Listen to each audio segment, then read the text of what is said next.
بھارتی مودی حکومت آج کل سخت تنقید کی زد میں ہے۔ نہ صرف کانگریس بلکہ عام لوگ بھی کہہ رہے ہیں کہ لال قلعہ کا دھماکہ نہ بہار کو الیکشن جیتن واسطے ایک سیاسی ہتھیار کا طور پر استعمال کی ہوگی کیونکہ پولنگ تو این پہلا ہونے والا دھماکہ کو وقت عوامی جذبات نہ بھڑکان واسطے مودی حکومت کا فالس فلیگ آپریشن کا مانوس انداز کے مطابق ہے۔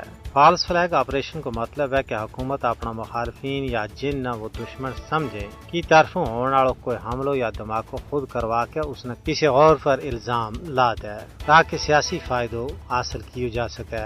بھارت کو ماضی کو ٹریک ریکارڈ ہے کہ وہ پاکستان پر بغیر ثبوت کے الزام لاتا رہا ہے، جس کو مقصد ہندو ووٹا نہ اپنا حق ماں کٹھو کرنا ہے۔ اس تمام صورتحال میں یہ سوال اٹھا ہے کہ کیا انتخابات میں شفافیت اور انصاف کو نشان باقی ہے؟